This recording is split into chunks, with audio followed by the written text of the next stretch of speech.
Welcome back to take साथी। आज की इस इनकम टैक्स डोज के वीडियो में हम लोग बात करने वाले हैं चेंजेस जो कि हुए हैं इनकम टैक्स के अंदर और जो एप्लीकेबल है सैलरीड पर्सन्स के लिए। ये सारे चेंजेस के बारे में अगर आप डिटेल में जानना चाहते हैं तो आप इस वीडियो को पूरा एंड तक देखिए ताकि आपको सारे चेंजेस की नॉलेज जो है मिल सके। फाइनेंशियल ईयर 2020-21 के अंदर क्या नए बदलाव हुए हैं, जैसे कि हम सब जानते हैं कोविड-19 न केवल पूरे वर्ल्ड के अंदर बल्कि हमारे देश के अंदर भी बैडली इम्पैक्ट कर रहा है। तो इसको लेके गवर्नमेंट ने काफ़ी सारे मेजर्स जो है लिए हैं। इसके अंदर इनकम टैक्स में सैलरीड पर्सन के लिए कौन कौन से बदलाव जो हुए हैं वो इस वीडियो के अंदर हम देखेंगे। तो अगर आप भी जानना चाहते हैं ये सारी इंपॉर्टेंट बातें तो आप इस वीडियो को पूरा देखिए, ज़्यादा से ज़्यादा लोगों तक शेयर कीजिए ताकि उनको भी अवेयरनेस मिल सके। और अगर अभी तक आपने मेरे चैनल को सब्सक्राइब नहीं किया है तो टैक्स साथी के मेरे इस यूट्यूब चैनल को सब्सक्राइब करने के साथ साथ बेल आइकन को प्रेस कर दीजिए ताकि ऐसे ही लेटेस्ट वीडियो अपडेट जो है आप सभी को मिल सके। तो चलिए स्टार्ट करते हैं हमारे आज के इस वीडियो को। लेकिन वीडियो को स्टार्ट करने से पहले एक छोटी सी रिक्वेस्ट है कि अगर अभी तक आपने मेरे टेलीग्राम चैनल को ज्वाइन नहीं किया है तो उसे ज्वाइन कर लीजिए, जिसका लिंक मैंने वीडियो के डिस्क्रिप्शन में दिया है, क्योंकि वहाँ पर मैं वीडियोज़ की डिटेल पीपीटी और पीडीएफ्स को शेयर करती हूँ। तो चलिए स्टार्ट करते हैं हमारे आज की इस वीडियो को। तो यहाँ मैं आपको बताती हूँ कि सबसे पहला चेंज जो हुआ है वो हुआ है आईटीआर की ड्यू डेट एक्सटेंड हुई है। इनकम टैक्स रिटर्न की जो फाइनेंशियल ईयर 2018-19 है उसकी ड्यू डेट यहाँ पे गवर्नमेंट ने चेंज कर दी है। 18-19 की पहले जो ड्यू डेट थी 31 मार्च, अब इसे गवर्नमेंट ने बढ़ा के 30 जून 2020 कर दिया है। और यहाँ पे आपको एक ध्यान में रखने की बात है कि आपकी जो लेट फीस है सेक्शन 234F की लेट फाइलिंग ऑफ रिटर्न की, वो आपकी यहाँ पे एप्लीकेबल होगी। सेकंड चेंज की अगर मैं बात करूँ तो एप्लीकेबल हुआ है सैलरीड पर्सन्स के लिए, वो हुआ है income tax return for the financial year 1920, जिसकी पहली ड्यू डेट थी आपकी 31 जुलाई 2020। अब इसे गवर्नमेंट ने बढ़ा के 30 नवंबर 2020 कर दिया है। तो अब हालांकि हम सभी जानते हैं कि इनकम टैक्स वेबसाइट पे income tax return financial year 1920 के लिए अभी तक अवेलेबल नहीं हुए हैं। जैसे ही अवेलेबल होंगे तो मैं आपको मेरे चैनल पे वीडियो के माध्यम से अपडेट करवा दूंगी, कैसे फाइल करना है वो भी बता दूंगी। तो आप मेरे चैनल को सब्सक्राइब कर लीजिए, बेल आइकन को प्रेस कर दीजिए ताकि जब भी मैं आप सभी के लिए ये वीडियो लेके आऊँ आप उसका नोटिफिकेशन मिल जाए।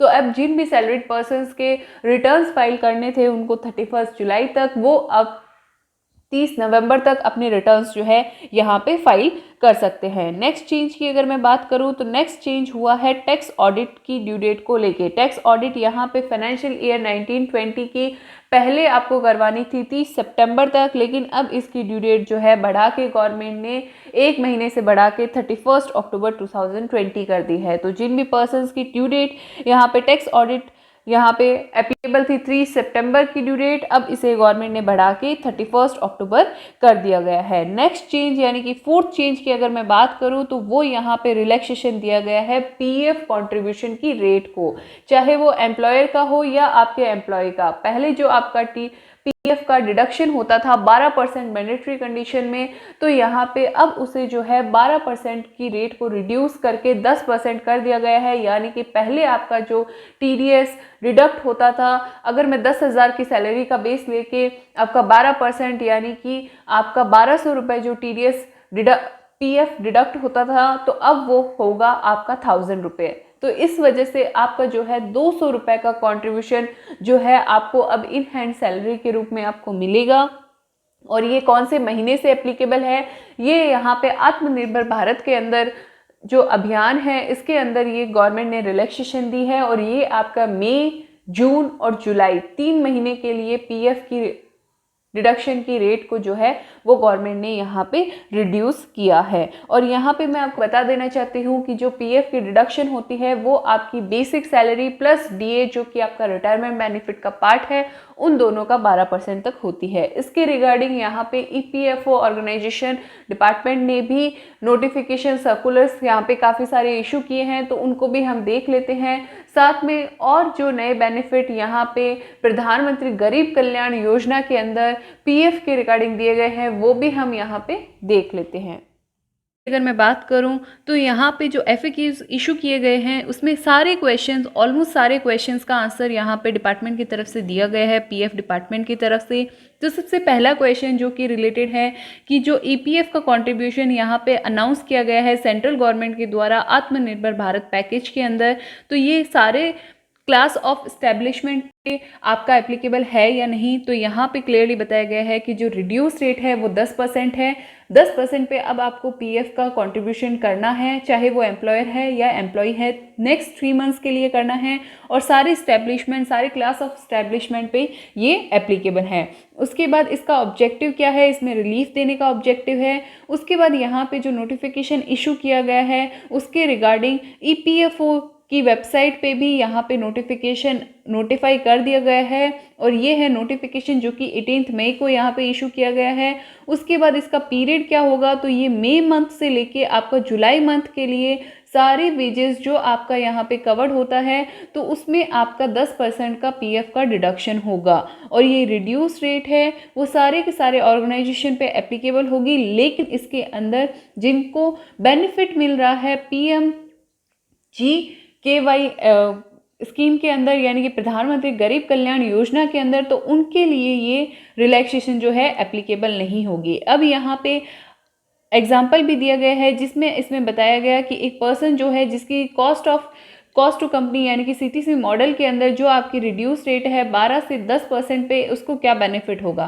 तो यहाँ पे उसके 10,000 की सैलरी यहाँ पे बताई गई है। EPF के वेजेस के हिसाब से आपका 200 रुपये डायरेक्टली बेनिफिट जो है वो यहाँ पे एम्प्लॉयर को भी होगा और एम्प्लॉय को भी होगा। और इसमें जो है ये 200 रुपये का डिडक्शन जो है कम आपका डिडक्ट होगा, क्योंकि 10,000 पे आपका जो 12% आपका PF डिडक्शन होता था वो आपका 1200 रुपये, लेकिन अब 10% होगा तो 10,000 रुपीज़ होगा 10,000 पे। तो इससे वजह से आपको जो है अब 200 रुपये की इन हैंड सैलरी यहाँ पे मिलेगी। तो इसके रिगार्डिंग काफ़ी सारे क्वेश्चंस के आंसर यहाँ पे डिपार्टमेंट की तरफ से दिए गए हैं, तो आप उनको जो है वो यहाँ पे देख सकते हैं। अब हम चलते हैं प्रधानमंत्री गरीब कल्याण योजना के अंदर क्या नए FAQs जो है वो यहाँ पे PF डिपार्टमेंट की तरफ से EPFO के द्वारा इशू की। योजना के अंदर PF का कंट्रीब्यूशन को लेके यहाँ पे जो 24% यानी कि एम्प्लॉयर और एम्प्लॉय की कंट्रीब्यूशन था, दोनों ही कंट्रीब्यूशन यहाँ पे गवर्नमेंट की तरफ से अनाउंस किया गया है।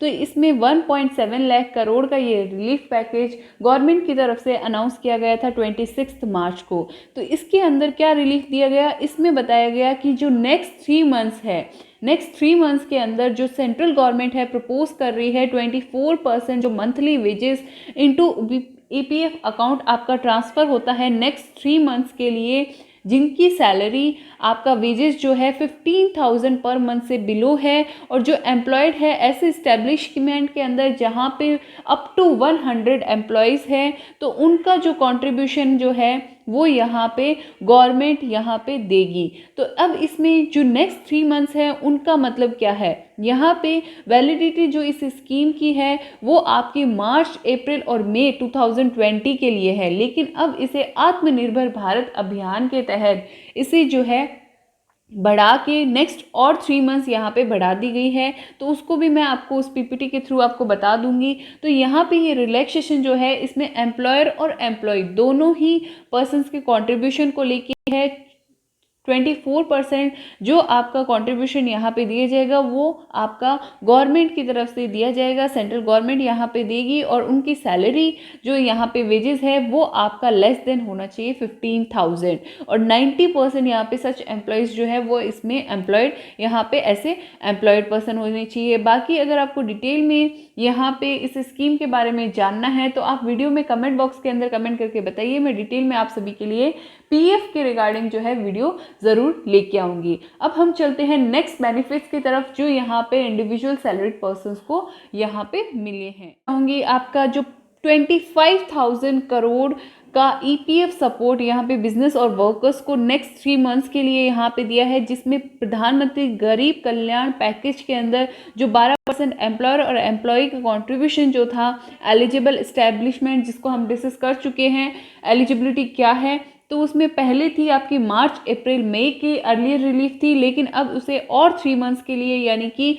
जून जुलाई और अगस्त मंथ के लिए आपकी ये रिलैक्सेशन जो है गवर्नमेंट ने बढ़ा दी है। साथ में रिड्यूस रेट जो हमने डिस्कस किया वो भी यहाँ पे आत्मनिर्भर भारत पैकेज के अंदर ही अनाउंस की गई है। अब हम देखते हैं अदर बेनिफिट्स को जो यहाँ पे सैलरीड और इंडिविजुअल्स को मिले हैं। अगर मैं यहाँ पे बात करूँ तो यहाँ पे अदर बेनिफिट जो यहाँ पे इनकम टैक्स डिपार्टमेंट की तरफ से 13 मई को एक प्रेस रिलीज जारी की गई थी, जिसके अंदर टीडीएस और टीसीएस की जो रेट्स है वो यहाँ पे रिड्यूस कर दी गई थी। तो अब सैलरीड इंडिविजुअल्स के पास अगर आपकी अदर इनकम आती है तो 14 मई से लेके 31 मार्च 2021 तक ये रेट जो है अब आपकी रिड्यूस हो गई है 25% से। जो एग्जिस्टिंग रेट थी, जैसे कि अगर हम एग्जांपल के रूप में यहाँ पे सेक्शन 194A जिसके अंदर नॉर्मली अदर सोर्सेज की इनकम जैसे कि आपके एफडीआर इंटरेस्ट आपको रिसीव होता है तो बैंक आपका टीडीएस यहाँ पे डिडक्ट करता था 10%। तो 13 मई तक आपका टीडीएस जो है वो डिडक्ट होगा यहाँ पे 10%, बट उसके बाद 14 मई से लेके 31 मार्च 2021 तक आपका रेट जो है वो रहेगा 7.5%। तो इसी तरह आपका इंटरेस्ट ऑन सिक्योरिटीज़ है वो यहाँ पे 10% से घटा के 7.5% कर दिया है। डिविडेंड है तो आपका 10% से घटा के 7.5 कर दिया है। उसके बाद अगर आपको इंश्योरेंस कमीशन रिसीव होता है तो जिसकी पहले रेट 194D के अंदर 5% थी, अब इस रेट को रिड्यूस करके जो है 3.75 कर दिया है। लाइफ इंश्योरेंस पॉलिसी की मैच्योरिटी अगर आपको रिसीव होती है तो टीडीएस आपका डिडक्ट होता था पहले 5%, लेकिन अब इस रेट को जो है रिड्यूस करके 3.75 यहाँ पे गवर्नमेंट ने कर दिया है।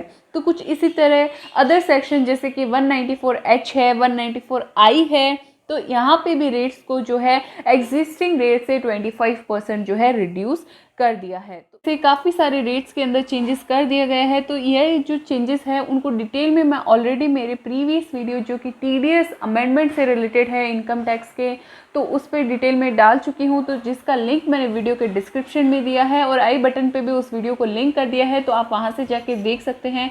साथ में मैं यहाँ पे आपको बताना चाहूँगी कि रिड्यूस रेट सिर्फ उन्हीं पर्सनस के लिए एप्लीकेबल है जिन्होंने अपना पैन नंबर यहाँ पे अपने जो डिडक्टर है उसको मेंशन किया है। अदरवाइज जो आपके हाईएस्ट रेट यानी कि 20% का जो आपका टीडीएस डिडक्शन का प्रोविजन है इनकम टैक्स के अंदर, उसी पे आपका टीडीएस जो है रिड्यूस होगा। उसमें कोई आपकी रेट जो है 25% से गवर्नमेंट ने रिड्यूस नहीं की है। तो डिटेल में आप उस वीडियो को ज़रूर रेफर कर लीजिए जिसका लिंक मैंने वीडियो के डिस्क्रिप्शन में दिया है। साथ में टीडीएस से जुड़े सारे सेक्शंस के वीडियोस को मैंने टीडीएस की प्लेलिस्ट में लिंक किया है, आप उस प्लेलिस्ट को ज़रूर रेफर कर लीजिए। तो आज की इस वीडियो में हमने डिस्कस किया कि सैलरीड पर्सन को इनकम टैक्स के अंदर क्या क्या बेनिफिट मिले हैं, क्या रिलीफ मिली है, चाहे वो पीएफ को लेके हो, इनकम टैक्स रिटर्न को लेके हो, टीडीएस को लेके हो।